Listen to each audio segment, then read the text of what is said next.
I'm Councillor Kasim Ali, the chair of the Housing and Community Select Committee. So I welcome you to this committee. This evening we also have a live stream on YouTube and other social media, so please do aware of that. This meeting can be followed by the members of the public on YouTube who can watch live stream. Before we start the meeting as normal, we will start with the 72 seconds to remember those we have lost at the Grenfell disaster, which is a disaster that we will remember as long as necessary, and pray for those who have passed away. So we will start now with the 72 seconds. Thank you.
Thank you. Before I proceed to this meeting, I would like the members of the committee to switch on their microphones when they're speaking and switch off when they are not speaking. Although we are out of COVID restrictions, but we do remain here in Kensington and Chelsea to make sure that distancing, social distancing, as well as mask when possible, you could do so. I will start the first item of the agenda, and if there is any apologies, I know Councillor Tom Bennett has sent in his apology. Who else? Officers, have we received any apologies? No. Okay. Thank you.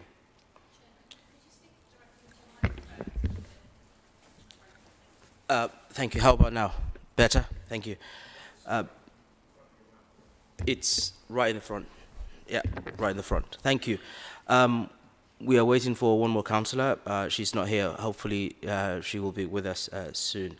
Any declaration of interest? No. Okay. A3, the minutes of the previous meeting. If there's any corrections? Agreed.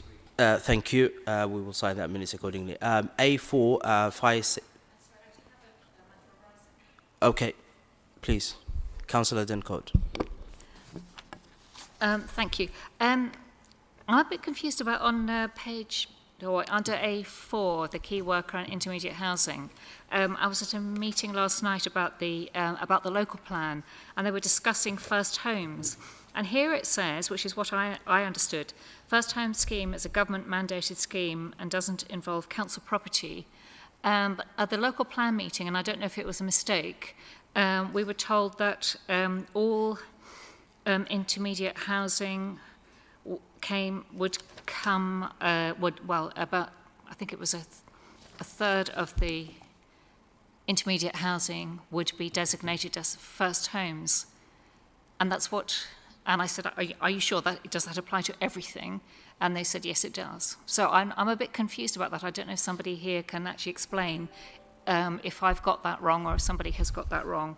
Does first homes apply to all intermediate or all affordable, or what does it apply to?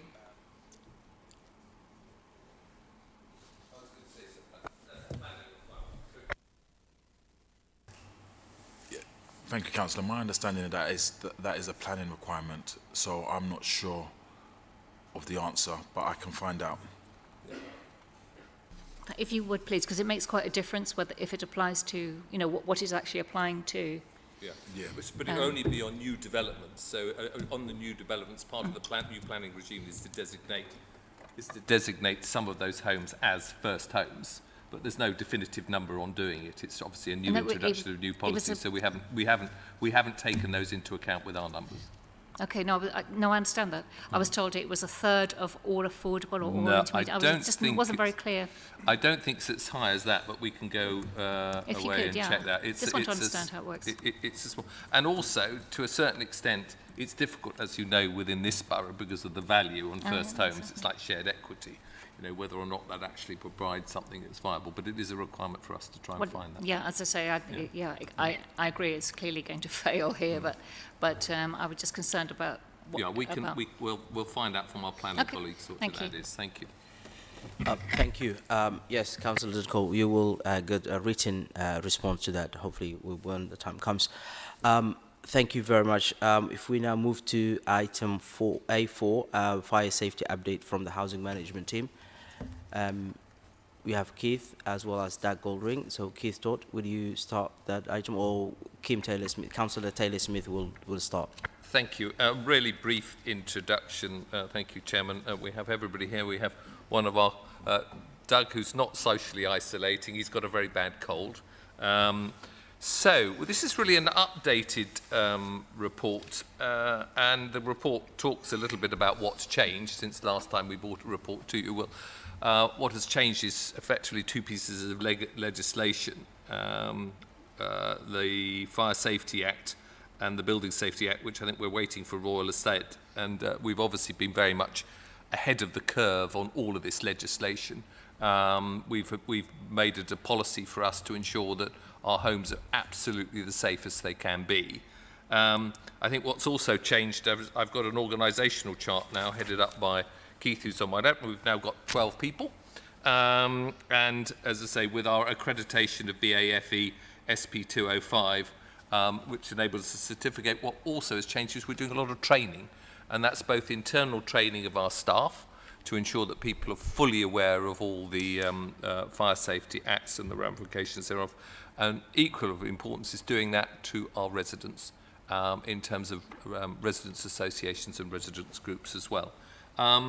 I won't really dwell on the individual details. It's quite well set out into the report. So I think the best thing to do is to hand over, and if there's questions, or to Keith. Keith maybe can canter through what the main changes have been and improvements have been.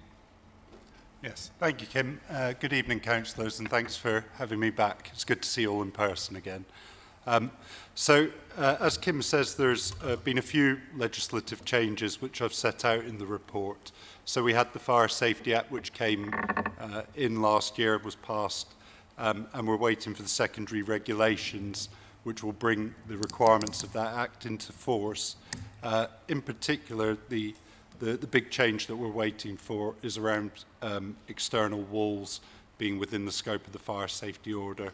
And there's some guidance that's been issued in January of this year on how to do a fire risk appraisal of an external wall as part of a suitable and sufficient fire risk assessment. As Kim says, we had our first BAFE SP205 surveillance audit carried out last year, and we got a clean bill of health on that, which is very positive. We didn't have any non-conformities under our fire risk assessment system. We've been doing lots of work with London Fire Brigade, including around information sharing and sharing information about the buildings, what we're going to be doing with them, and any issues that we know about.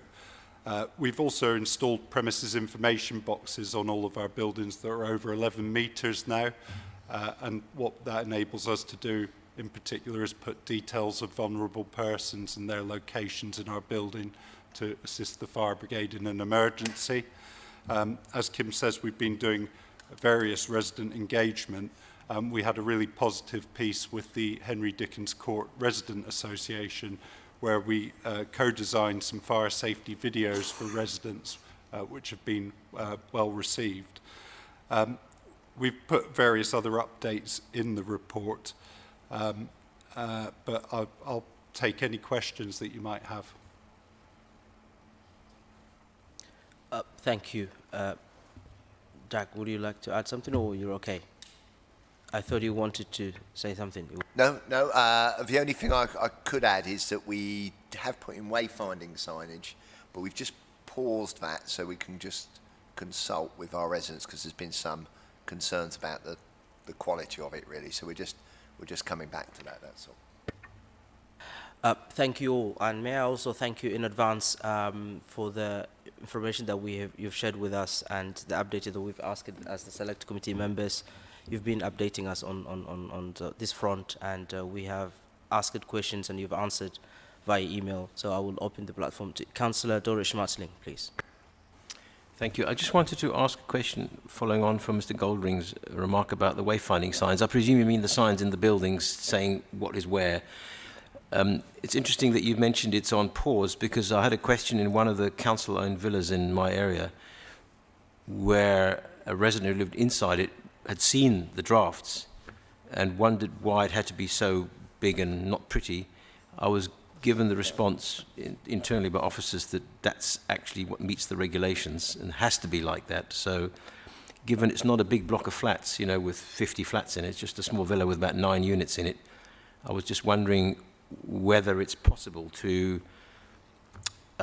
not have it quite as intrusive, but enough obviously for the fire brigade to see where they're going, because it's pretty obvious what's on which floor. I don't know whether you want to comment on that. Certainly, Councillor. So the fire safety regulations that we're waiting for at the moment, we were told by government through London councils that the new regulations would be in on the 19th of October.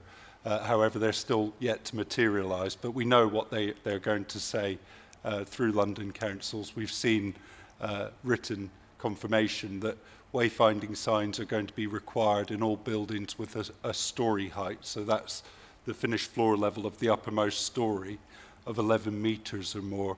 So that does actually affect some of the what appear to be smaller buildings. And the guidance that is now in force in approved document B, which is a building regulations guidance, and that's the only guidance that exists on how the signs actually look at the moment, is very prescriptive. It details that the font, for example, has to be sans serif, and it specifies the sort of size of the lettering, the position of the signage. So it's quite prescriptive guidance that we've been following. Although, as Doug says, we're listening to residents and we're taking on a temporary project manager to go and meet with residents on an estate-by-estate basis to see if there's anything that we can do within the confines of that guidance and to meet those new regulations that might be more aesthetically pleasing to residents. Yeah, I was given, the officer who responded gave me a list of the signs, showed me the signs, sent me images of the signs. It's clear, they are good, clear signs, there's no question about that. But I suppose the resident was wondering within that whether you needed that many signs, because it's a building where, even for outsiders, so he said, which is what firemen are, fire persons are, is that it would be very easy to find each unit, each flat would be very easily found. So I suppose the question is, and maybe it can't be answered now, obviously, whether it's worth investigating about the number of signs and where they go, how critical, whether there's any room for discussion. Certainly, and that's what we'll be doing with our new project manager, and just having that discussion with residents and making sure we engage more closely. Could I feed through the address at some point separately? But absolutely. If you send that to me by email, I'll make sure that we engage with those residents. Thank you very much. That's great. Councillor Greg Hammond. Thanks, Chair. And Keith, thanks very much indeed for the report. And in particular, thank you for putting in 3.2.14, which is the table on all the things you've done since the last meeting. I asked for that because it was sort of left hanging at the last meeting because you were still in progress, and now you've finished it, and it's very good to have that assurance that you've worked your way through those actions and moved on to the other things that you've set out in the report. So thank you for that. This is not a question on the report, but when I pitched to be on this committee 2 years ago, one of the things I was hoping to do was to be able to go out and do some visits visit some of the sites. And of course, my arrival on this committee with some of the others was the most inopportune time to be doing visits. So the last 2 years, it has not been possible to basically to do that as part of our work on this committee. But should I return to this committee after the election, and I've no idea whether I'll return to the council, let alone the committee, can you have a think about what we could do to do assurance visits of ourselves? Certainly when I was an RAF station commander, we had a weekly programme of going around the estate, a different bit every week, and looking at all the safety aspects. So I would personally, as a scrutiny councillor, like to scrutinise in the field and see for myself some of the fire precautions that we're taking in our buildings as a programme throughout the year, and I would be wanting to do that from the beginning of the next council year, should I be back on this committee. But is that, to what extent do you think that's possible, Keith? Is something that you can arrange with either us or our successors? Absolutely, I'd welcome that. We can certainly arrange that. Thank you. I see there's no more further questions on this. Just a quick question in terms of, I do agree, of course, I do share that comments with Councillor Greg Hammond, the Vice Chair of this committee. Yes, we were all planning to go and visit, but COVID and unexpected things happened. We never managed to do so. And yes, likewise, if we were to come back, it will be something good to see out of the sitting council chamber and visit. My question is slightly relatively to that. Is there any way you can think of the number of homes that's being built and in the borough, and those who are in plan for the next 10, 15 years or so? What lesson have we learned in terms of fire safety, like tall buildings and the staircase? Although staircase related to the fire exits, but still it has something we need to think about. Can you give us a summary of the what can be taken into as an idea we've learnt from the disaster at the Grenfell Tower? Sure. I mean, we set up employer requirements for fire safety for our new homes, which include sprinklering every home, regardless of height. That's the most positive risk reduction measure, I think, that we've introduced since the tragedy. We've also banned the use of any combustible materials, again, on buildings of any height. So where the building regulations would only prohibit use of combustible materials on external walls over 18 metres, we've gone further than that to say that that ban applies universally across all new homes. We've also done work around lifts and specifying evacuation lifts, etc. So we have put in place quite high standards for our new homes, which will significantly reduce risk in future buildings. Thank you. And may I just add, in addition to obviously banning any combustible materials, we've also banned the use of a number of nominated suppliers associated, obviously, with regard to Grenfell. Thank you. We're now moving. Appreciate for the work you've done and continue to do on behalf of the council and when it comes to fire, and to you and all the management team for the work they have been doing.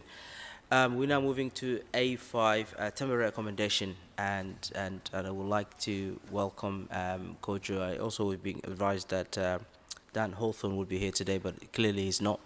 And probably the leader will, the deputy leader will, or the lead member for housing will give us an update on this, and then Kojo will be in support. Thank you.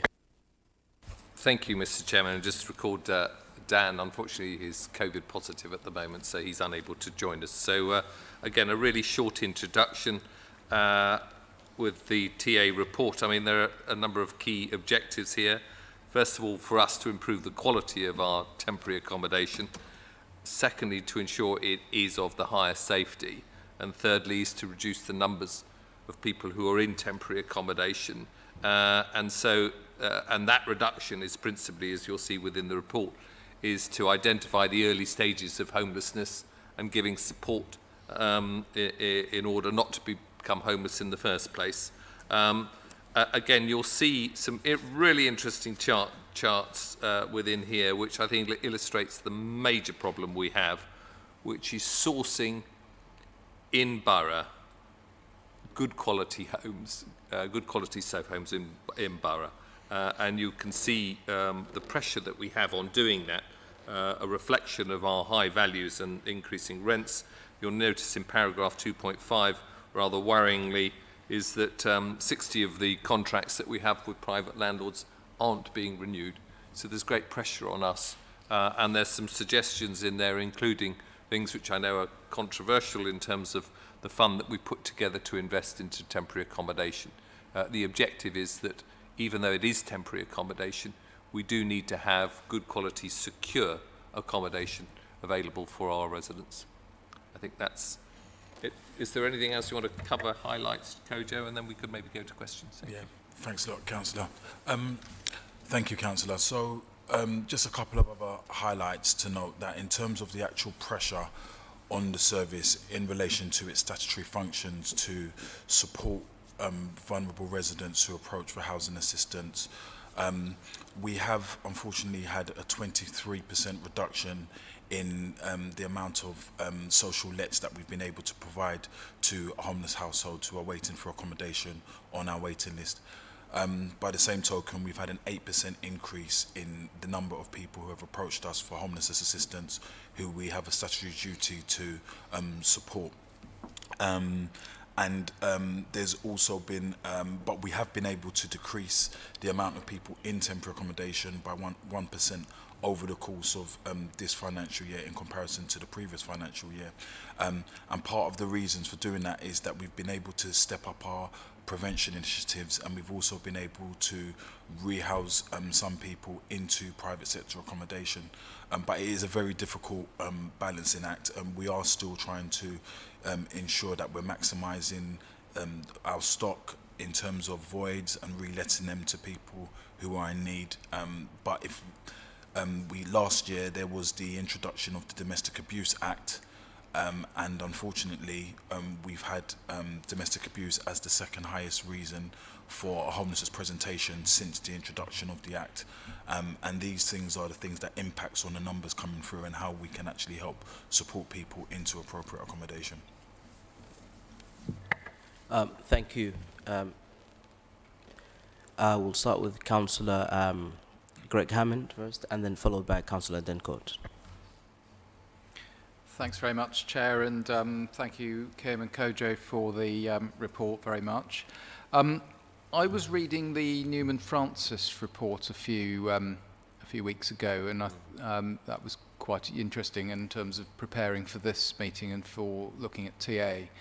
And just my first question, I'm just wondering what lessons the Council took away from reading that report and what you've changed as a result of reading it.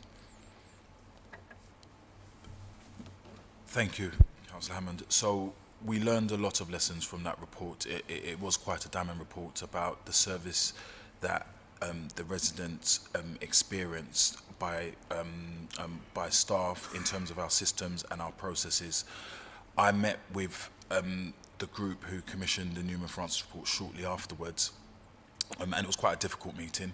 It wasn't too long after I'd started last year, and what we agreed was to look at our processes, which we are doing, but we also set up our residents reference group. I think the residents reference group started in January. I've attended a couple, and as a result of that group, what they are doing is they are effectively holding us to account for the way in which services are delivered, the way in which we provide accommodation. We had which is in the report, a temporary accommodation survey, which ended a couple of weeks ago, and from that we are also going to set up a temporary accommodation focus group. So we've got the residents reference group, which is just general in terms of housing, but a temporary accommodation focus group is going to be a voice specifically for those who are in temporary accommodation to talk about their issues, and then hopefully we'll be able to try and resolve them. Thanks very much. And I think one of the specific things I would pull out of it is how can we improve communication with those residents who are in temporary accommodation. And obviously you've just spoken to a part of that, because this representative group would no doubt communicate and give you feedback. But some of the ideas that were put forward in the report would be newsletters to the whole constituency of everybody who lives in TA, and giving them sort of ideas of how, or some clear guidance on how the system works and how realistic waiting time expectations, I think, and how the borough's property portfolio is set up. And so that idea of newsletters to everybody on the struck me as being quite a good one. And is that something you'd be interested in taking forward, or we perhaps have taken forward? Yes, so that is something that we are interested in taking forward. I think that what we wanted to do, because there were a number of ideas in there, so what we wanted to do is we wanted to create the focus group to try and get a range of views across the board in terms of temporary accommodation and decide what would that newsletter look like, or what would the service look like for those residents. And the reason why that's important is because, unfortunately, we do have a number of residents in temporary accommodation who have been there for multiple years. And because their cases have been assessed in terms of us having a duty towards them, unless there's an issue with their accommodation, they may not necessarily have that ongoing contact with the service. So the rationale behind the focus group is to keep those residents engaged, and so that we're aware of what the issues are. But yeah, we're definitely open to introducing a newsletter.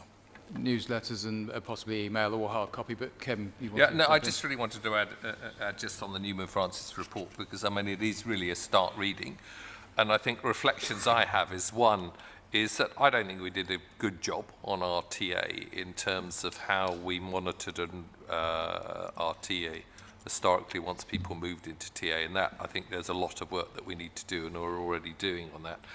I think beyond the TA aspect from the Newman Borough part, it gives you obviously an overall view of what it's like to be in temporary accommodation, and a large element of that Newman Francis report goes to fed back with our surveys into the way we do housing allocation, and there's obviously a revision of that coming along, and even that revision, which I think addresses a number of really fundamental things such as overcrowding.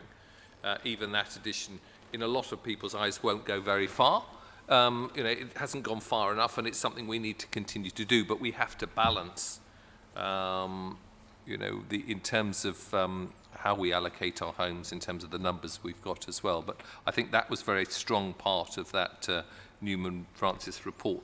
But I think it's very important that we do not forget that those people in temporary accommodation, and we send the same information. Well, not the same information, but we keep them regularly informed in terms of what's happening in the borough. Thank you. Thanks very much. I mean, you mentioned allocations, Kim, and I know it's slightly off topic to this paper, but and you might want to give me a written answer, but obviously the people who are allocated are quite often in temporary accommodation, so I'll introduce the question anyway. But there was a rather worrying statistic in the paper that people with TA in the borough seem to be more likely to get permanent homes than those with TA outside the borough, and the statistics were quite stark on that, and I'm wondering if you've got any insights into why that might have happened. I mean, the inference from the report was there was something bad going on, but equally there might be a good reason for it that I can think of one or two reasons why it might happen, but you... Cover in terms of why somebody in borough is likely to get a home before somebody out of borough. So we've got a choice-based lettings system, and I think one of the important things that we need to do as a service is keep our residents, and there's 75% of the residents are placed in temporary accommodation outside of the borough, unfortunately, to keep them engaged and to ensure that they are aware of their right and their ability to bid for properties that become available. What you find is that when, and this is not in all instances, but when people move out of the borough, a lot of the time they settle. Now, we don't have many properties out of the borough at all for them to permanently occupy. So you generally tend to find the people who are in the borough engage in the bidding process more because they want to settle in the borough. And those who are out of the borough, the ones who live too far, then obviously they want to come back into the borough. But there are some people who are quite comfortable in their temporary accommodation. And unfortunately, especially with people who are occupying RP properties, those people are keen to try and get a let from those properties in that borough, but we don't have any jurisdiction for that. So there is a piece of work that we are doing to try and encourage people to bid. But then the issue is, as Kim Councillor Taylor-Smith said before, is that there unfortunately isn't enough properties in terms of social properties for us to let for those people in the borough. So last year we had 396 lets for the whole of the financial year. There were 3,000 or so people who are on the waiting list. 2,000 of them are in temporary accommodation, and we also had another 1,117 homelessness applications in that period. This year we've had 1,152 so far. So clearly the demand outstrips the supply. This year so far we've only been able to do 305 social lets. So the properties are not becoming available, and to get people to engage to actually bid for properties is one thing, but then the other challenge is actually having properties available for them to actually successfully bid for. Can I also add a factor, and I'm looking at KJ when I say so, there might also be an element that those people who are in borough TA, again, we would have assessed and they would have maybe a stronger reason to be within borough with regard to access to services, schools, etc. So consequently, we're effectively it's most likely that when they moved, there would be slightly higher priority, and they would maybe get more an opportunity of moving in borough to a social home rather than those outside. Thanks very much. I mean, that's very helpful. I think I'd quite like another layer of detail on the bidding system, but that's not probably for this meeting. Thank you, Chair. Thank you. Certainly when we come through to the allocations policy, that there'll be a good opportunity to drill down into that. Well, we will leave that for the allocations policy when the time comes, and if we come back to this. Councillor Emmerdson-Cote. Thank you, Chair. I've got a few questions, actually, but my first one, before I start with all my questions specifically about TA, is to Doug, and it's about the turnover of council properties and when they're needing repair and so on, because that had slowed down. I know it's been up and down over the years. How are we doing on that? Because that is a supply issue. Yeah, it's clearly got better than in previous years, but it was poor. We're around about 40 days at the moment, so it can still improve. We are changing some things. Actually, I brought a paper here, and I'll no doubt have to bring one back at some stage about where we've got to. So we are still changing some of the structures around that just to make it a little bit quicker. We've had to onboard a number of contractors, but it's around about 40 days at the moment. Okay. All right. Thank you. That's really helpful. That's just it's a supply issue as well. I'm very worried about this whole key decision, as I think some of you know. So my first question is that it's very clear that an unmet need for people who are for homeless families is for 3 and 4 beds. And there's a problem with that. So here we are going through the new homes process, the whole programme, and I'm a bit mystified as to why we aren't producing more 3 and 4 bed homes throughout our new homes programme, because we're really not. We're focusing on 2 beds, from what I could see. Well, I know there's a huge need, but there's more of a lack in the 3 and 4 beds. We are providing 3 beds. I mean, the planning approval last night for the Balby development, you'll see, is a relative. I haven't got the exact number, but I know we've got a higher number of 3, 4 bed properties within that development. It is quite difficult. I mean, the largest demand we have are for 1 and 2 beds, and when it comes to planning allocation, that's very much sort of a mixture, including third-party developers in order to do that. We get proportionally, you only get 100,000 for a 3-bed grant as you do on a smaller property. So financially, it makes it more expensive to actually us to deliver 3-bed homes within borough as well. So there is an element of trying to balance the financial viability in terms of the 3-bedroom homes. I think the sad fact of the matter is, with the larger properties, and it's probably the reason why most of our children, you know, for those that live in the borough, have a tendency to move out when they get married and have families, is as a borough we just really aren't geared for larger properties with gardens, and that's why a lot of this discharge is now going into temporary accommodation. You know, but it is a problem. But you know, we do try and maximise 3-bed homes. What we'll also do is we're going to look at how we might incentivise people to downsize, and we'll look at how we might increase the benefits to people of doing so, giving them a home swap plus some cash, you know, because there are quite a lot of people who are under-occupying, and, you know, and we need those larger properties back. Absolutely. I mean, I was on one of the committees many years back to try and do this particular thing, and they were trying to bring up 1-bed properties to what they call Kensington standard, which was supposed to be a better standard to encourage people out of their larger homes, and they had very, very little success. Yeah. Despite the fact that they were on the whole ground floor with a bit of outdoor space or whatever, nice and done up properly, and it just, I don't know, I don't have a solution for this, but it is a huge problem. Yeah. And we will look at that. I mean, interestingly, I got an email today from a lady that's seen the development we're doing at Kensal and said, I would be really interested in giving you my 3-bedroom flat if I can have a flat in Kensal. And so, you know, there might be that opportunity to do that with some of our new developments. If we can, you know, do a swap and get larger properties, absolutely, okay. We'll do that. Thank you. My next question is...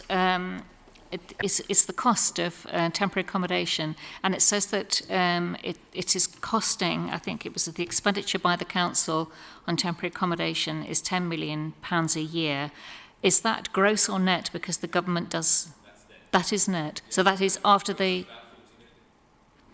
So that is after the government has paid housing benefit for more than half of them.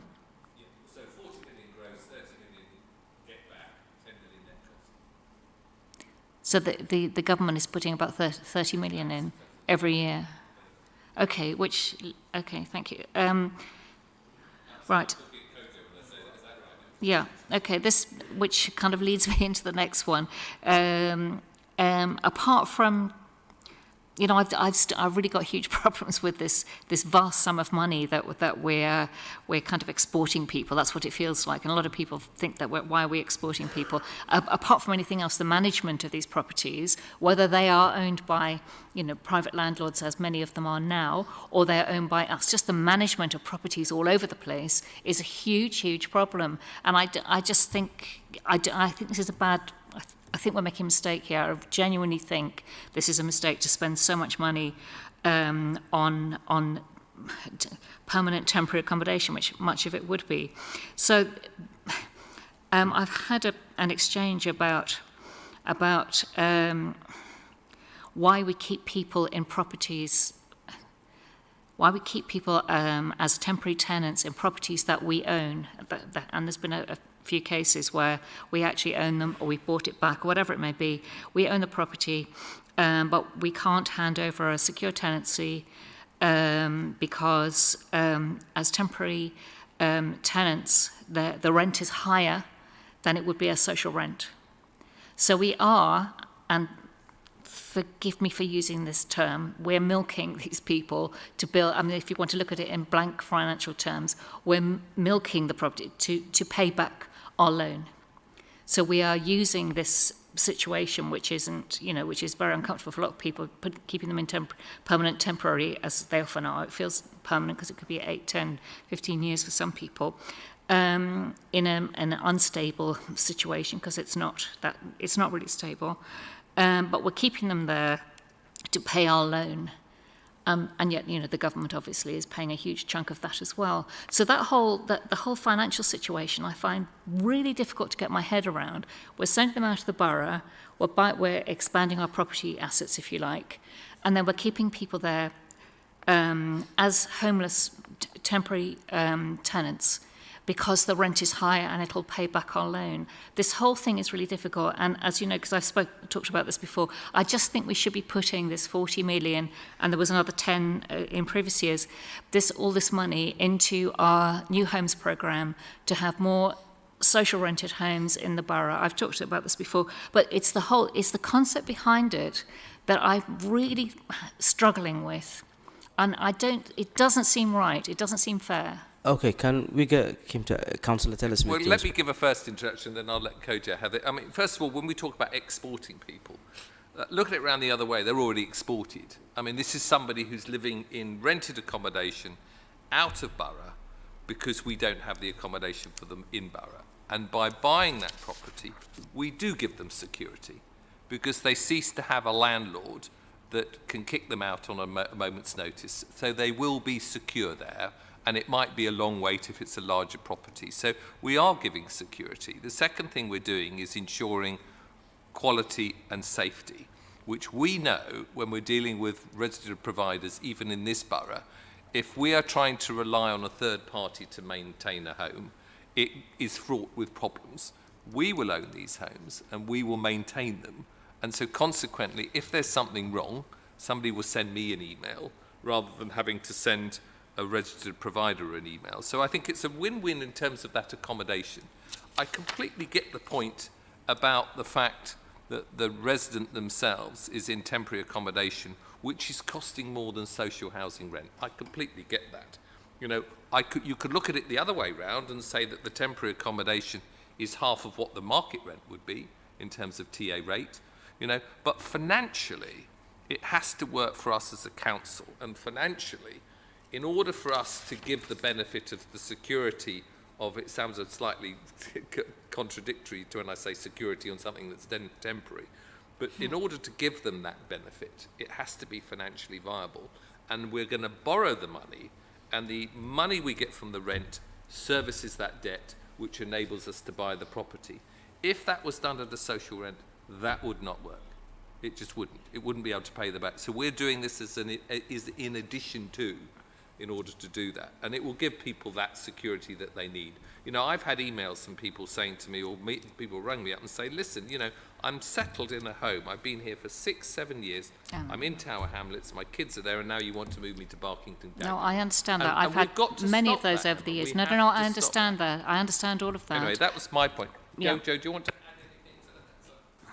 Yeah, thank you, Councillor. I think the only thing I would add is the biggest issue we've got, so there's definitely a supply issue and there's a demand issue, but I think the biggest issue that underpins all of that is our statutory duty. Yeah.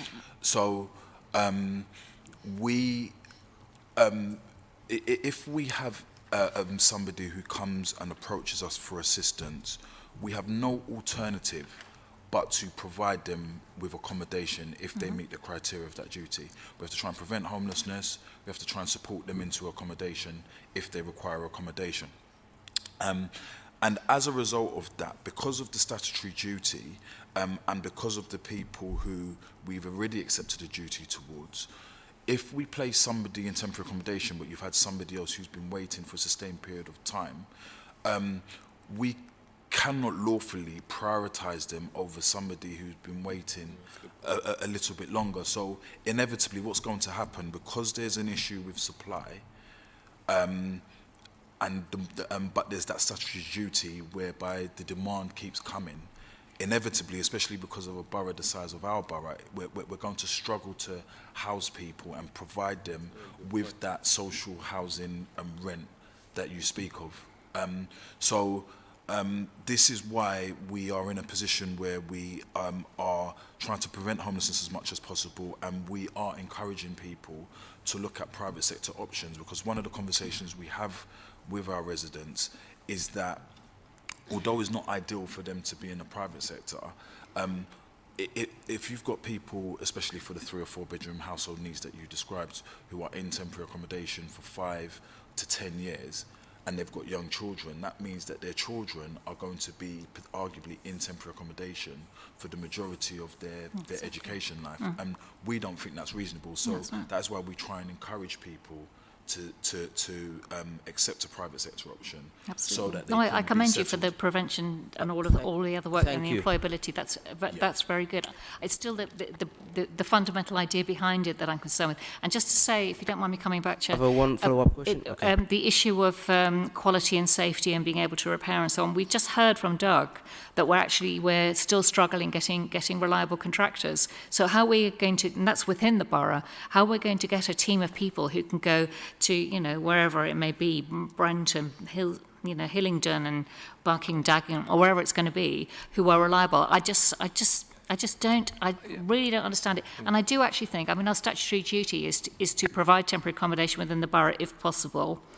And yet we're saying it's not possible. And I'm questioning that. Well, again, I think just reiterate the point that I think Kojo's well made in terms of how we discharge our duty. I mean, a good example of that was where we have bought, where we bought those Notting Hill Genesis properties that were being used as TA. I mean, the sadness about that was that we were able to buy it. The tenant themselves, the resident, was able to have the benefit of being secured TA, and we were able to go in there and repair them. But if they wanted to give it as a social tenancy, we would have had to move them out and put it on the letting system to allow people fair application to it. And that just seemed fundamentally unfair for somebody who'd been there for some long, that they could end up being in TA elsewhere and somebody's getting the property. And that is one of the legislative issues that we face. I think, it is absolutely right that we as a council have to be mindful for our council taxpayers' money.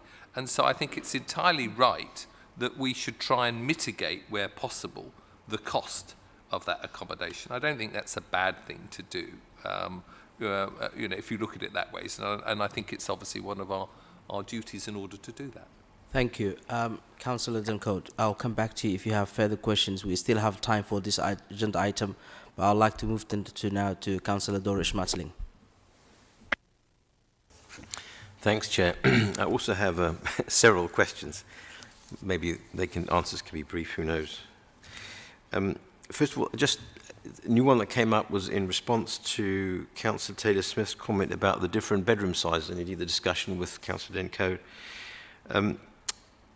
I do appreciate the biggest demand is for 1 and 2 bedroom flats, but I mean, I had an anecdotal case, if you like, where a young woman wanted to move, and without going into all the details here, the waiting time for I think a 1 bedroom or a studio was up to 2 years, a year and a half or 2 years, which of course is a long time. I'm using TA, temporary accommodation, and then she got moved out and she was made some offers. So it didn't look terrible actually, but people who want 3 and 4 bedroom flats have to wait for years and years and years. So the question of getting the supply of these bigger flats up by not a huge percentage perhaps, but it needs to go up to stop people being in temporary accommodation for 9 or 10 years. I had a case like that too, 9 years in temporary accommodation. I think she was about to be with some children, adult children, where we chucked out, I think for the 4th time, but luckily the council intervened, stopped the eviction, but in any case was able to provide us permanent accommodation in the borough, somewhere else in the borough. So the question one is, to what extent is that being understood that we do need to get the 3 and 4 bedroom and maybe even 5 bedroom accommodation up, maybe not by a huge amount, but by something to get those waiting times down? So that's one question. Shall I just leave it at that for the moment? I'll ask if you can reply to that, and I'll ask my next one. Oh, I've got 3 or 4. Councillor Taylor-Smith. Carry on. You can ask it 2 at a time. Okay. And then we can take. Fair enough. I got slightly confused about what's emergency and what's temporary accommodation now, because I just thought there was a distinction, but somehow from some of the words in the text in the report, I got a bit confused, because obviously emergency accommodation is also temporary accommodation, and because my understanding was from a previous meeting that there are definitely two different things. Okay, because in that case I think I will leave it at that if it's different, because we're not discussing emergency accommodation. I suppose the biggest question is, I know we have a statute duty, and under the latest legislation, the time allowed to accommodate somebody has been raised under the statutory duty. But what happens if we actually can't meet the deadline with the best will in the world? What do we do? You can't rent a suite at the Hilton on Park Lane. Maybe we have to. I don't know. So that's the second question. Okay, let's leave it at that moment. The other one goes into some of the statistics, so let's just leave it at that for a moment. Okay, so thank you, Councillor. In relation to the understanding of the 3 and 4 beds and the needs, we regularly do an analysis, and this is part of the profiling that we've been doing as part of the allocation scheme. We regularly do an analysis of people who are on the waiting list, people who are in the different bands, people who are in waiting on the homelessness list, people who are on the transfer list, in terms of what the bed size need is. And we do that for permanent accommodation and temporary accommodation. And part of the information that we provide to planning in relation to the new homes program, some of the information we provide in relation to the temporary sorry, can you hear me? Into the temporary accommodation acquisition program is based on it is based on those numbers and understanding the detail behind that. When we're trying to procure properties, private sector properties, to support our residents to prevent homelessness, the team is working with different providers, predominantly out of the borough, but also in the borough, to try and get those properties that meet the needs of our cohort, as it were, for want of a better expression. So that happens. Your second question was in relation to, sorry. What happens when we can't meet the deadline? In terms of the deadlines, so the way in which the legislative framework works is that if you've got reason to believe that somebody is homeless, eligible for assistance and in priority need, we are under a duty to provide them with temporary accommodation pending the outcome of our inquiries. Once that duty has been triggered, there is a duty to complete the case within a prescribed period, which is 56 days. But if we cannot meet that for whatever reason, we can't end the temporary accommodation placement until we've given a notification as to what duty, if any, is owed towards the resident. So there is no danger of the temporary accommodation coming to an end until the resident has received a formal notification of what duty and assistance we are going to provide to them. And if there is not a duty to provide them with assistance under the provisions of the Act, we still have other duties in terms of advice and assistance to support them into accommodation, which is typically private sector, but they may not get a main duty to be provided with social housing. But the temporary accommodation will continue until we're able to support them. Thanks. Maybe there's something I'm not clear about. Somebody turns up, as it were, at the doorstep and says, "I'm homeless, please help." And we have to do something within 56 days, right? But what is it? Is it determination whether that person is eligible, or we have determined that person is eligible to be assisted, and we must provide something in 56 days? That's what I wasn't clear about now from what you said. Okay, I'm not going to bore you with the sections of the homelessness legislation, but effectively what happens is, so under the old legislation, which Kathy Come Home was born out of, what would happen is somebody would approach, you would see whether or not they are homeless or threatened with homelessness within 28 days. If they were homeless or threatened with homelessness within 28 days, you had 6 weeks to make a determination as to whether or not they were going to get social housing. And that was it. If they were not going to get social housing, you would give them a decision to say either they are not homeless, they are ineligible, they are not in priority need, or they are intentionally homeless. And then after that, you would give them a notification to say the duty comes to an end and you're not going to provide them with accommodation.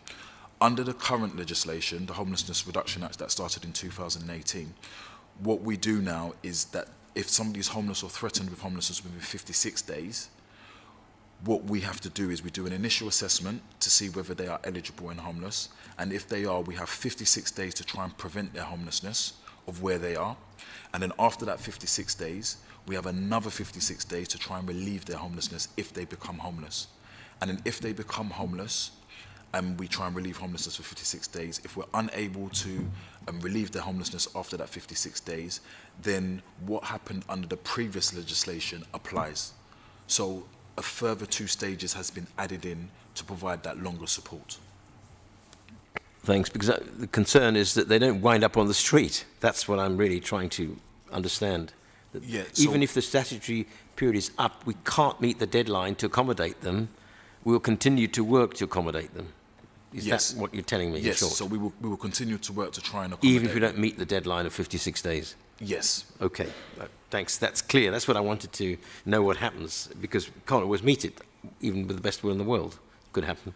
May I ask my other question? Yes, please. Carry on one more. Thanks. I was looking at the statistics, lettings by priority and bed size, which comes under paragraph 2.7, etc. There's various charts. So first question is, which covers 2 of the charts, 2.7, 2.8. There are these percentage figures, and it says 1 over, 1 slash, then a percentage figure. I don't understand what that means.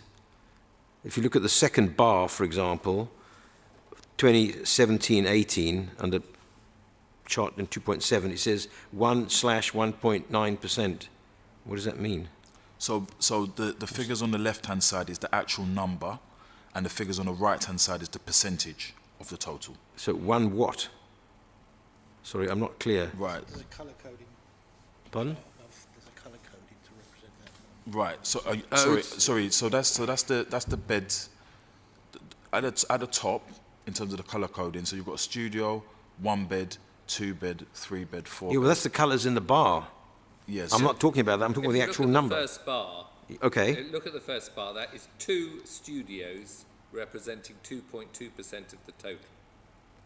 2 studios out of what? Out of the total. Of Well, lettings. there's not 2 lettings, yes.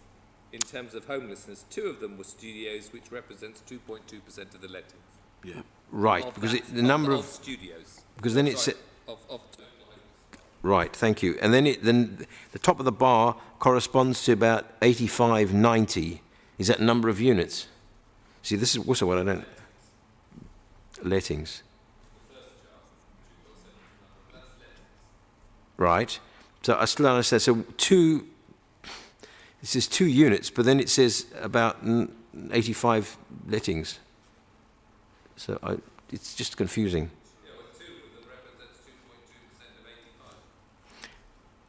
Ah, got it. Oh, I see. These are percentages of the total of that bar. Thank you. Sorry, that wasn't clear to me. Maybe it should have been, but it wasn't. Maybe a bit clearer marking would be good. Okay, then moving on to the comparison of rents. The first one, 2.10, I'm slightly confused with the labelling because the top of the subject line says south and centre of RBKC, and nowhere in the bar charts does it say that. So is that central London, LHA, means centre of RBKC? Because central London isn't the same as centre of RBKC. Centre of London means Westminster, as well. Right, but if you look at the bar, if you take bar 4 from the left, right, £295.49, it's actually labelled Central London, not Central RBKC. No, because that's the Central London LHA rate. That's using the rate that's applicable to Central London. I don't understand what it means. So, what? Do you understand? I don't understand what it means. £295.49 is what? A weekly rent of what? So the local housing allowance rate is the amount which is set to say that this is a reasonable cost for private sector rent. Right. So, okay. in a specific area. So that's the Central London local housing. Which means allowance. Kensington, Westminster. No. The LHA rate is Central London rate.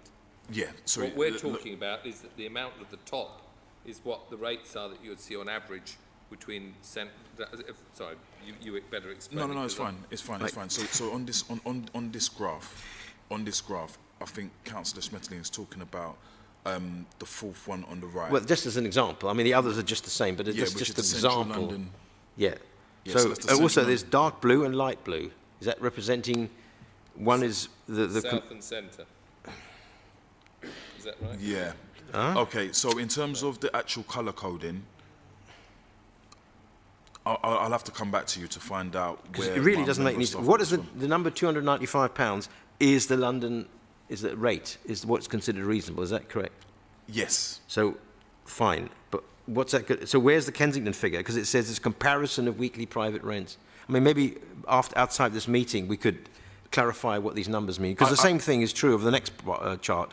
It doesn't I can mean do anything that. to me.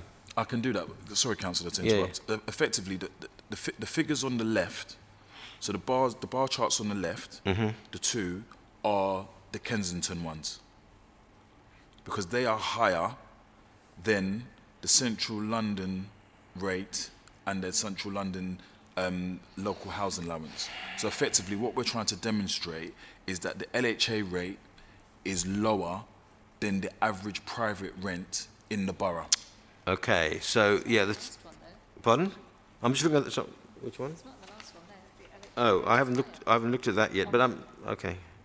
Well, no, I know, but I'm just trying to understand what the numbers mean in the first instance. So that's getting clearer. Thanks very much. Yeah. But what's the difference between the dark blue and the light blue? Because normally that means different elements of a bar. Yeah, so that one I'll need to get back to you on. Yeah. I think it's just the way it's drafted, Yeah. because it doesn't mean anything. But the important thing is to see that a private rental average in this borough for one bed is 77, and LHA rates are 295, and the difference is why we spend 10 million quid. And then obviously you can look at that by bedroom size. The really expensive difference is obviously on a 4-bed, where you've got a differential, a massive differential between that's what clear. we get on LHA and what we have to pay in order for the accommodation. I So mean, just that's really, it's an illustration of the gap between what it costs us and what we get back. Yeah, thanks. That's much clearer now. Yeah. Thank you. Sorry. I really and wasn't. I think it confused me myself. I think the difference between the light blue and the dark blue is the same. I found that a bit I think That could be just pretty colours. But anyway, okay. Yes. So just remind me, so what does LHA stand for? Local housing allowance rate. Right, that's what the government pays. Well, okay, so the local housing allowance rate is determined by each local authority in each area. So it will be different here, for example, as it is to Lewisham. So who pays that? That's what they set as what they would pay for housing benefit. Right. And you said that's set by the local council?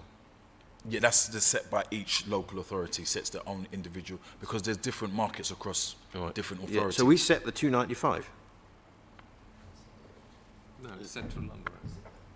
It's not set by us, but it is imposed on us based on the market forces within it. So they look at it down to each ward, don't they?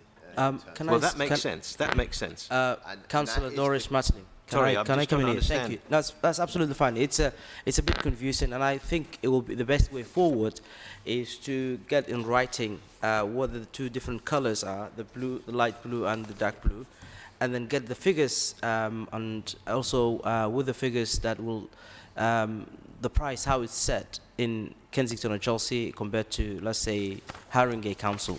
And we will know the average of homes that is available there and the cost of living in there and the rent, everything will be taken into account. So it will be great if we can have a bit more detailed and to actually point out what these two colors stand for. I think that will be in writing. Thanks. That will be good. I will allow you one more question before That's all I have. Yes, please. Thank you. And I think I've exhausted my time and my whatever. Thank you very much. In 2.8, as just an example, it says the diagram sets out the number of lettings between April 21 and December. Does that mean the number of new lettings or the number of lettings ongoing in that period? Because, like, for example, yeah, that's it. Councillor, which 2.8, 2.8. for example. Okay. Yeah, 2.8 will What's do. this out, the number? It says the number of lettings between April and December. Of course, you mean from April to December, but that's a minor detail. Do you mean new lettings, or that's the number of properties being let? So it's all of the lettings that we did, the new lettings that we New did lettings. between.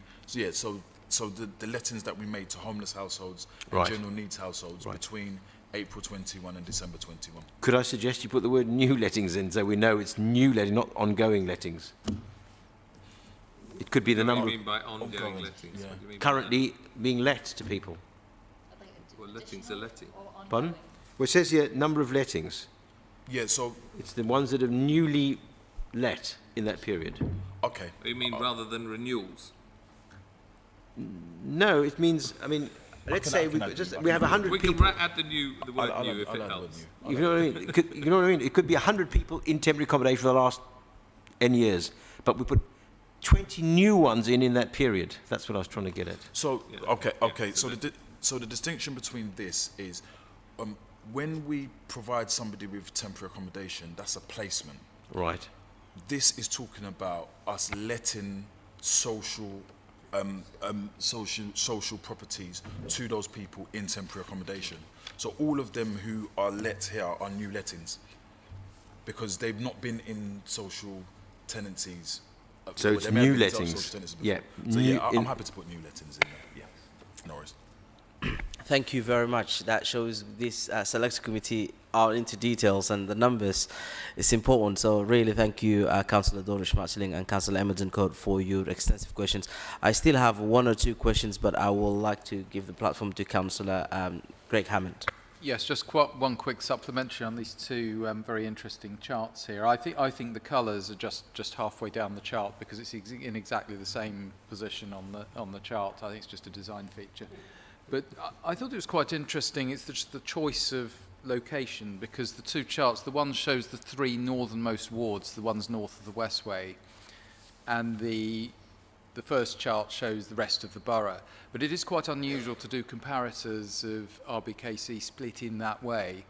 And there isn't actually much difference in the data on the chart apart from in each case, the third column along the Central London TA. So that column is different on each of between the two charts. Every other figure is identical. But I'm just wondering why we're comparing in this occasion the rest of the borough with Central London and the three northernmost wards within North London. I mean, there might be a good reason for it, but have you got an explanation for that? So, having spoken to the team, I think that this is predominantly where we're able to procure properties. But I can speak to the head of TA, who unfortunately is not here today because of COVID, and then get back to you in writing on that answer. All right, thanks very Can I much. just say that the amounts are the same? The amounts are the same in every column on the second chart is the same as the first chart, apart from the third one along in each case. So the one bedroom in a North London TA is £234, and on the first chart it's 333. And in each Which one, the looks third like one a mistake because in each one, the third. quite a big difference, isn't it? Yes. So the third bar in each case is different, but all of the other figures are identical between the two charts. So it did seem a bit of slightly unusual, but it's interesting anyway. And that was all I wanted to pick up on, Chair. Thank you. Thank you. Councillor Dencote, do you have one more question to add up? Thank you, Chair. It's just a point more than anything else, if you indulge me. Thank you. I'm still really concerned about this whole programme, and I think it's going to be unmanageable. I think we're setting something up. It's going to be so hard, not only to procure properties in this way, which is going to be a lot of legal fees and so on, but actually managing these properties. And, you know, I genuinely think it's a mistake, and I completely understand the problem, and I commend the team for the work on prevention and employment, improving employment prospects and so on. But I think the solution is a mistake. We've got Earls Court development coming up, and Kensal and the New Homes Programme, and I think our money, our precious money, would be better spent within the borough rather than sending people out. And I feel that really strongly. I think we're making a mistake. I just want to leave that with you. Again, I'll record, we've had many discussions on this, and I respect your view. I don't believe we're making a mistake. I think it's important that we provide good quality, safe, secure accommodation, albeit it's not going to be at a social rent. I think that's the important thing that we need to do, and the best way of doing that is by buying it rather than renting it. I'd love to be able to rent, to build it, you know, but again, and we've had discussions about where we might build it and how many, you know, what heights are appropriate in order to do it. But the reality is that in this borough, it's very, very difficult to secure social homes in great number. Thank you both for your comments. Kojo, I've taken my recommendations on board for adding the flooding of the floods, the effect of the floods, and I thank you for that comment taken on board, and you've added it to the report. And we have here page 16, just under 14.1. The number of, when we had this conversation, the number of people that have been affected by the flooding is significantly higher than what we've talked about 100 here on the report.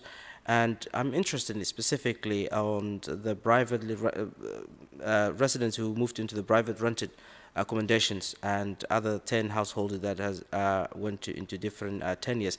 So for the private rent, how do we make sure the properties that they're moving in is fit for human habitation, it's safe for residents who are moving from RBKC, relatively safe area, into unknown, but also some of the reports that I have actually, I'm not going to raise casework here. I wouldn't do that, of course. This is not part of the way. But we have been getting information and residents getting in touch for moving into, or being told to move into properties where the front doors are not working properly, there's a litter everywhere, and they feel afraid. What has been done to ensure that the safety of the residents who are moving, not only for the flooding, because of the flooding, but also any resident who are moving into temporary accommodation?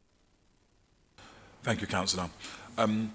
So when we met and we had a conversation around the flooding numbers, what I was explaining or trying to explain to you was that the 10 or so were the ones who were supported by Housing Needs, which is my service.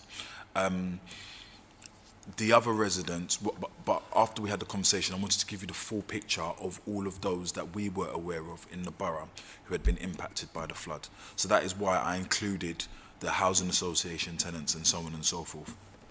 But the 10 or so who had been supported by our service, with those residents, some of them were able to return to their properties and they didn't engage with us any further. Some of them found their own accommodation, and some of them we continue to support them, and they form part of our 2,000 people who are in temporary accommodation. Because the landlords were unable to get the properties up to a specific standard, that is why we just took on the homelessness responsibility to support those households. Under the provisions of the Housing Act, we are not able to provide people with accommodation which is unsuitable, so that is why we took that forward. In relation to the question you pose about us assessing and confirming that the safety and standards of the properties that we are referring people to and procuring for private sector discharge is suitable, what we have is we have a process in place with our team to actually go and verify the properties which we are being provided with. So we have to do the gas safety checks, we have to do the electrical safety checks, and so on and so forth. Now, unfortunately, there are situations which have happened, and we have had communication about this before, where somebody is placed into a property and properties arise and develop as a result of them being placed into those properties. And what we try and do is to work with the landlords to get those properties up to scratch. Now, there's a particular case that we had where when the person moved into the property, they moved in the summer. All of the checks were done and everything was fine at that point. but at a later point, there was an issue that arose as with the central heating. So what we do is we try and liaise with the landlords to ensure that those issues are rectified. However, where the difficulty lies is that if somebody becomes a private sector tenant, and especially if they're not in the borough, we can't, if the landlord is not doing what they need to do to get the property up to scratch, we can't instruct our environmental health to carry out enforcement action on a property that doesn't exist within the borough. So that is why what we have to then do is liaise or encourage the resident to liaise with the environmental health department of whatever authority they've been placed so that the appropriate action can be taken. However, if there's a problem with a property and somebody's moved in and it's a massive problem and we feel that that person needs to move, then there is not a problem with us moving them, but we do try and resolve any issues that occur as a result. Just follow-up question on this. In terms of what you've mentioned, resident, I'm not referring to someone who's been moved in and checks has been complete and everything. I'm referring to a resident who feels the place being told to move, it's not safe as it stands. And for example, there were maybe strange or drugs or litter everywhere. You just would not feel safe, for adults, let alone children. And nothing has been done about it. So I would like to know, if the resident says no, I'm not moving in, I'm not taking this offer, and being pushed to take this offer, if not, they will not get any support from the housing needs team, how that kind of situation will be dealt with? Yeah, so it depends on the duty that we owe to the resident. If we're providing somebody an accommodation in discharge of our duty under the provisions of the Housing Act, it is our duty and responsibility to ensure that that property is safe, is suitable, is reasonable. If the resident is presenting reasons to us to say that the property is not suitable for X, Y, and Z reasons, then it is our responsibility to look into that to confirm whether or not what they're saying is accurate. But if we satisfy ourselves that the accommodation is suitable, then, you know, under the provisions of the legislation, we have to discharge our duty. But that doesn't mean that if information is provided to us about the suitability or the safety of accommodation, we don't look into it. We have to look into it because, as I said before, we are under a duty to provide suitable accommodation. Thank you. Final question on this. For example, we have someone who's been affected by the flooding, or the council has accepted the responsibility of rehousing this individual who's been here for a number of years, and he or she may have children with autism, and they may need a support, or he or she may actually need a support from adult social care, and he or she has been moved out of the borough to, let's say, Brent Council or Ealing or anywhere. Where do the services stop that have been offered by RBKC stop, and before they have any opportunity of reaching out to the borough that has been moved to? There could be a gap. Is there something that has been done for residents who has been moving out of the borough to whatever circumstances is, for make sure that he or she or the children or the adults who may be in need of social care continues the service that been getting before the borough that has to take responsibility acknowledges it? Yeah, so some years ago, it was, I think it was about 6 or 7 years ago, there was a piece of case law because there was this issue between two local authorities where there was this to-ing and fro-ing. It was a homelessness case, and there was this to-ing and fro-ing between the social care departments of the placing authority and the authority which received the resident. And this piece of case law says that if somebody has social care needs, the authority who is doing the placing needs to do an initial assessment. However, they are under a duty to refer it to the authority where the resident has been placed. So that conversation between the two authorities by law has to happen.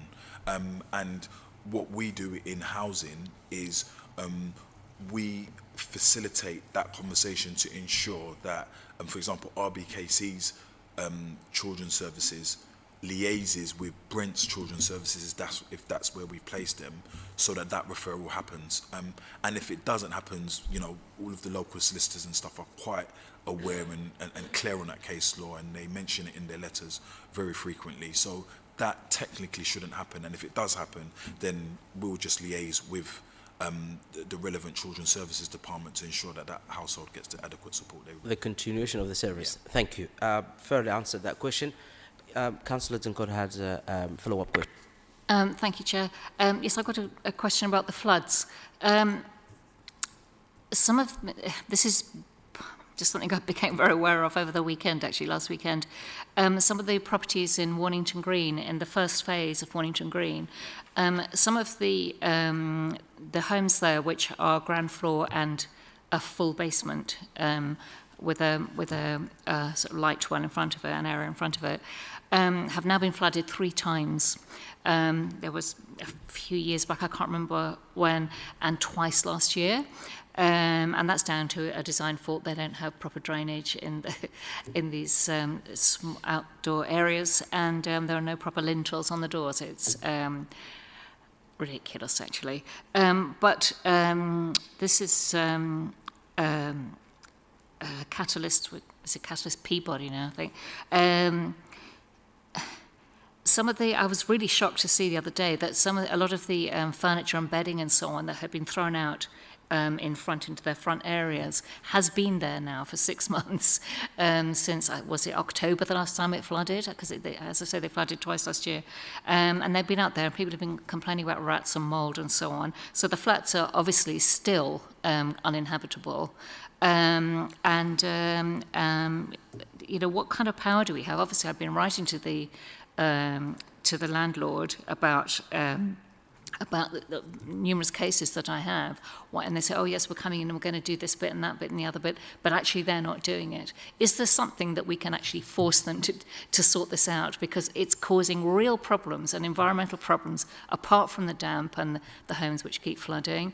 They're an absolute disgrace, and I was shocked to see all this rubbish gathering in what should be a lovely shiny new estate. Can you put your mic on, Councillor Smith? The answer is yes, I'm very happy to write to them. If you want to send the details, I'll pass it. And we could get the environmental health team if there are health issues with regard to rats and bits and pieces. And we could escalate that if you would like. Yeah, I mean, clearly they're having the same problem of getting good repair people everybody else is. But that's been 6 months now. Yeah. Thank you. If you send me the details, I'll do that. I will do, thank you. Thank you both. I think we can appreciate this important agenda item, and we've allowed more than the usual time because of the sensitivity and the support that our residents do expect from us once they become homeless. And we've covered a lot of ground on this, and the data, you will get, Kojo will be in touch with Councillor George Marshalling and any other councillor in writing of the areas we've covered, especially the rent and the prices, and also with the graph we have with the data. So I thank you again, and hopefully we will meet again on this item or any other agenda item in terms of the housing management. So thank you, officers, as well as the leadership, for attending once more and making yourself available on this. We're moving on to, as you're well aware of, we had conference, scrutiny conference.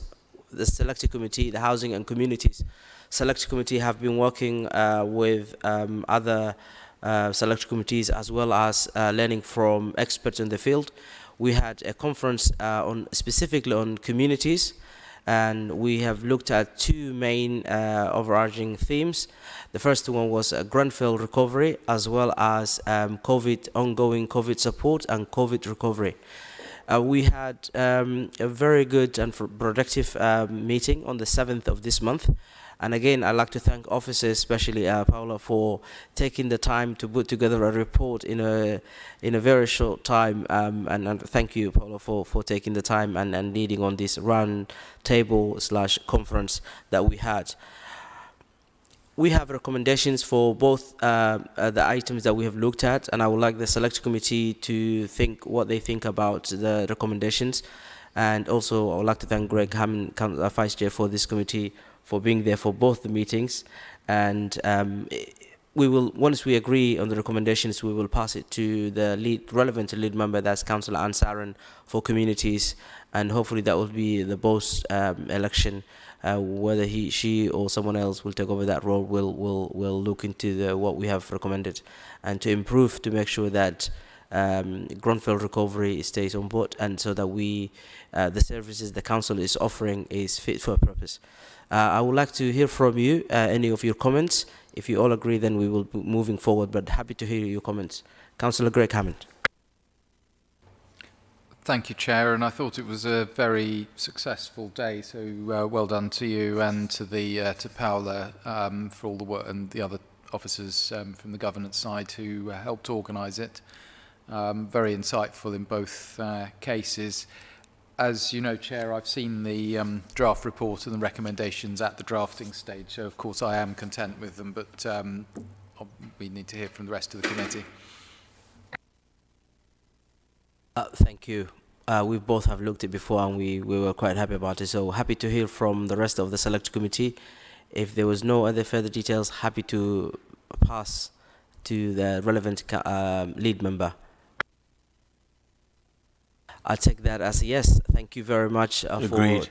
Agreed. Thank you. We will move on to the next agenda item, and that's a select committee work program, agenda A7. As of course we have done, I think, exceptionally well this year under COVID and last year, and we have successfully managed to cover a lot of points that we needed to do. I would like to call a lead officer for this, Paola. If you have any comments on this, it's fine. If not, we will be able to move forward. Any comments? Thank you, Chair. No comment from me. Thank you. Of course, we all remember the work program, the way we've done under the chairmanship of Overview and Scrutiny Committee, Councillor Mary Tress, who's sitting at the back, and thank you for your attendance and support. Any comments you have on the work program and the way it has been done? I know we will be meeting as the chairs of the scrutiny committees for feedback, but more than happy to hear from you on this select committee.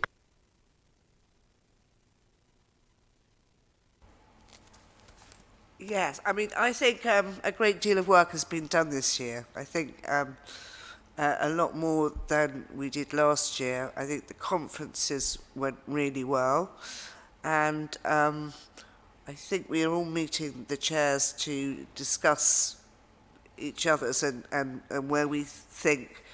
I mean, there are always areas which we can improve. Something that came up, I mean, this has nothing to do with your committee, Cousin, but something came up yesterday in leadership team. When bits of work don't come at the right time for the committee or KDs or whatever, and they're important, and we have to sort of do things by email in between, I think we have to rethink how we do that so that everyone on the committee realises, yeah, this is the same as a meeting and equally important as a meeting to respond. So that's just general for all the committees. But I think, yes, I think the Housing Committee has done a great deal of work. I think, you know, what has been new is looking at, you know, the food banks and things like that. I think were really important. I also think the problems we've got, you know, with tonight was very interesting because obviously we have a great big problem with lack of supply of houses for people, and looking at temporary accommodation and how best to provide for those people. And I think things like that we will have to keep an eye on going forward, even though none of us know the exact composition of all of the committees in the next council. We don't know if we're going to be elected, we don't know if we're going to be in the same position or whatever. But I would congratulate you, and I think you have done quite a lot of very important work this year, and yeah, I don't know if you feel there are any areas that you could improve on. Thank you, Councillor Rossi, the Chair of Overview and Scrutiny Committee. I think it's important to remember when we were doing it, in fact, not this year, but also last year, the workload that we had, we gradually been building up, and I think specifically the communities that has not been fairly scrutinized, we have given plenty of time, as well as the special conference of Justice Communities, and to look into the two main areas of Grenfell Scrutiny Committee and Grenfell Recovery, as well as COVID ongoing support and ongoing and the recovery as well. I think it's important to remember, however difficult it was, some of the issues to deal with, what's important is what you've mentioned, is to getting the data in time, the data we want, the figures that's required for the select committee to make informed decision or ask questions. I think that's what we will be talking about for improvement. I'd like to welcome Councillor Dencourt for her comments. Thank you, Chair. I also wanted to commend you for all the work that this committee and for your Vice Chair, all the work that's been done this year. The food insecurity is not going to go away, and I do hope that as we discuss that day, that all the different food providers at the different levels will work together, so we don't have food banks running out of food, as happened a couple of weeks ago. That's just very frightening. Also, the work with housing associations, I think that has to continue, because they are working on our behalf, and we have an awful lot of registered providers out there providing a very poor service, particularly in repairs. Maybe that's something that whoever is running this committee next time could have a think about. And what was the other thing I was thinking of? I can't remember. It's gone. But yeah, thank you for that. And I just think we should continue digging in and making sure that providers, maybe we should have a look at the whole issue about repairs and maintenance. Maybe that is something, not only how the registered providers are providing it, but what are the issues about getting good, reliable people to do the repairs, because that is a massive problem and a massive waste of time for a lot of people who wait in over and over again. I know a couple of people who had their jobs at threat because they had to wait in 3 days for somebody who didn't come, and that's not helping anybody. Time is wasted through poor management, and I think that's something we should have a look at. But I commend your work this year. Thank you, both of you. I wish to welcome Councillor Greg Hammond, the Vice Chair, who've done really great job last year for chairing the subcommittee or the working group for housing associations, rightly mentioned Councillor Dencourt, as well as continuing this year to also chair a meeting that I attended. So thank you, Councillor Greg Hammond, being a very supportive Vice Chair for this meeting, for this committee, and hopefully we'll see what happens next year. Yeah, thank you, Chair. It's been an enjoyable 2 years doing, and a very interesting 2 years doing the Housing Community Select Committee, and I do agree with Councillor Dencourt that we need to keep the focus on the housing associations going forward, whoever's doing this. It's certainly been particularly interesting doing that. I think in terms of the coverage of what we've done in the committee over the 2 years that the Chair and I have been on it, I think it's been pretty good. We've covered all the areas that the Council covers at least once, in some cases twice. Fire, for example, we did it in our first meeting 2 years ago, and we've just done it today in our last meeting. The one gap, I think, that I would want to do is the one I alluded to earlier, and it's the one we couldn't do during the pandemic, and that's visits, getting out and about, because if you don't see it on the ground, you can't really visualise it properly, and this 2 years has been just the wrong 2 years to be doing that. And if we're going to change anything, if we're here in 8 weeks' time, that's what we should change for the committee going forward. But it's a positive change. We should carry on doing what we're doing, but add the visits. Yes, Councillor Rossi. Yeah, just to say, going back to, we are going to try and work harder with the directors so that we don't have the situation of wanting to have something on the agenda and the information isn't ready. Because I feel that sometimes scrutiny is not factored into the timetable, and it's not desirable to do things you know, important KDs by email. So we will be working, I know Jackie is going to go to all the meetings with all the directors to try and make sure that, you know, enough time is given for scrutiny, so we don't have to sort of do things by email. Point made. Thank you, Councillor Rossi. I think it's important to acknowledge the good work select committee members have done this year, reading the papers and asking questions. Councillor Doris Marcelin comes out on top when it comes to have the list of good questions. So thank you for your time. And I know, although we technically saying we finished the year, the modular housing meeting you're still organizing, I'm more than happy to attend. And that work will continue despite the pre-election period. And I thank you for taking the time and to keep doing it. Of course, officers, without them, we couldn't have done what we have done. And as we speak today, we're missing 2 officers. Dan Hawthorne, who've just been told down with COVID, speedy recovery. We wish him for a speedy recovery, as well as Yasmin Jama. Yasmin, also another officer for the scrutiny. She's down with COVID, so we hope for them to have a speedy recovery. And if I move into A8, any other urgent business, I haven't been told any other urgent business, and I think that on that note, we will end the meeting. Once again, thank you, and looking forward to see scrutiny that works for the residents, for the interest of the residents, and above all, to make sure their lives are being improved and better conditions are being met because of the scrutiny the council does. And I thank you all, and hopefully until we meet again. Thanks very much. Till we meet again. It's over.